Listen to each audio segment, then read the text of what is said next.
So, Rabbi Charley, you're from LJ, Liberal Judaism. What do you think is the impact of the coronavirus on Jewish practice and observance at the moment, but also in the future? I think at the moment, the biggest impact has been a sudden emergence of creativity.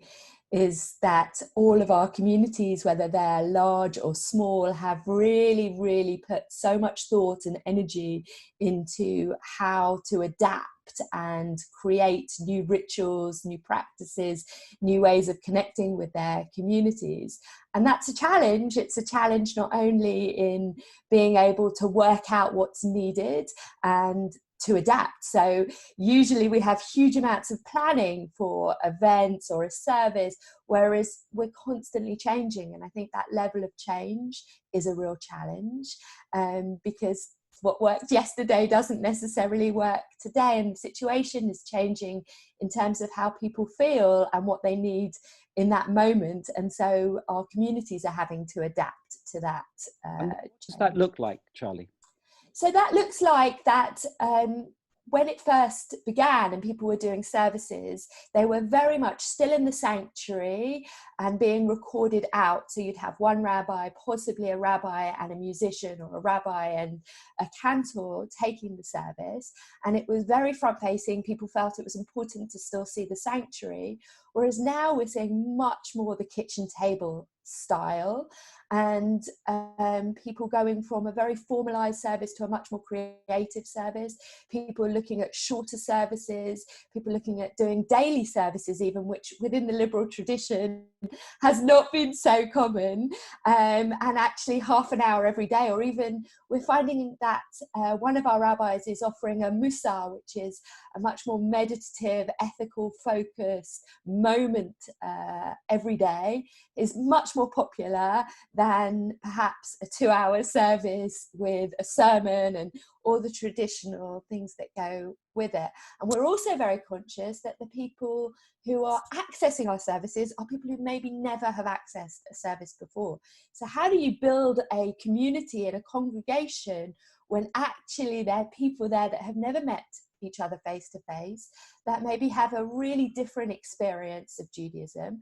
And that's not just those people who are new to Judaism or new to liberal Judaism, but they're people who are coming out of other traditions who can't put up a Shabbat service because actually they can't use technology on Shabbat, whereas we don't have the same qualms about doing that. So are you able to answer your own question? It's such a good question. I think that you build community online by allowing interaction, that you have to find space for feedback and to hear voices. So it's taking it out of that moment of the service and allowing space for personal conversation. So things like having a service backed up with a tea in the afternoon, where those people who have accessed the service can come and tell you what they liked, meet other people face to face in a more intimate setting. So using Zoom to have a discussion forum really helps. So for example, even we put on a hot potatoes, so a discussion on a really interesting controversial topic. The last one was on, actually, is COVID-19 a plague? But then the discussions that happened afterwards in our daily tea allowed us to know what worked then, what didn't, and adapt it for the next time that we did it. And then you see the conversation spiraling off, and new communities and new discussion forum. And I think perhaps that's going to be the greatest challenge afterwards, also the greatest opportunity. I think religion has been very parochial. So I think we have always felt in competition with each other, whether that's internally as Jewish denominations, even if that's even more internally between one liberal congregation and another. And suddenly we're in this challenge of there being so much and no affiliation, in the sense of I have to go to my synagogue service, or even a Jewish service. I can attend a Christian Easter service, or I can go and watch what the mosque is putting on in the discussion. That we don't have that same sense of parochialism. And how do you maintain a sense of identity in that in that marketplace, and it is a marketplace, is going to be really interesting. And again, you're making my life very easy, because you're asking a question which I think all the viewers would be interested in. So how do you create that identity, particularly for those, it feels like a pub crawl. There's a sort of, it's not a shul crawl, it's a sort of faith crawl, crossing over, perhaps attending different services within the community, sometimes other communities. So how do we retain that identity, in this case, as Jews or people interested in Jewish values and Jewish beliefs? So I think it's about confidence, actually. I think it's about knowing that your own offering is a home. So as much as it's wonderful to go strolling through your pub crawl, how much nicer then to come back to your local pub and bring some of those traditions or some of those cocktails that you found in the other places into your own home. And I think if we can be confident about our own offering and our own sense of identity, that enables us to constantly change and adapt while still retaining what are the core values and the core community values that we have. And I think we've lacked, particularly as liberal Jews, we've often lacked that sense of confidence. And I think we can be really confident. I think this is a time to know that part of the reason that I think liberal Judaism has adapted so well has been that we are part of a collaborative community that learns from each other, and retaining that sense of confidence post-COVID, I think will help us all know that you can leave home, but you always want to come home again. So it's nice to have such an optimistic picture. And I suppose before we ask one or two of the challenging questions, or challenging in terms of some of the drawbacks and the worries and the suffering. But do you think, as a small community, which the LJ, the liberal Jewish community, is, that this breakthrough in the way that you're talking enables a connection that you perhaps weren't able to have when it was a collection of different synagogues around the country? I think we have a bigger sense of movement and being part of a larger identity than we've ever had. I have weekly conversations with our congregations, which never happened.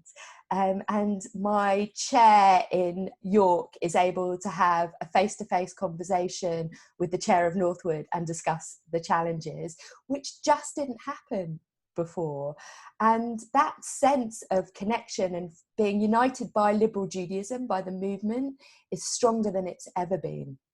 So I hear the opportunities, Charlie. I hear the opportunities. Now, what about the big worries? What is the threat?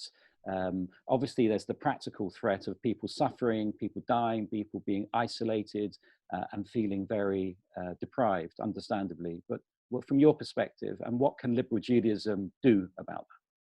I think there's a sort of micro threat and a macro threat. And on the micro level, I really worry about the impact on people's mental health coming out of here. And, we see it so much more amplified because of social media. And I think as liberal Judaism, we're going to have a real challenge with how to support our communities dealing with individuals within their communities who are going to come out with greater challenges from this. And I think that that's a huge challenge, also because we've the Jewish community has seen a huge number of deaths within the community, and as liberal Judaism, we have our two main cemeteries have prevented mourners from being there. And so how do we deal with the impact from that? And other life cycle people whose weddings have not been able to happen, but also for us, we've got the particular challenge of circumcision. So what do you do with those children who haven't been circumcised during this time?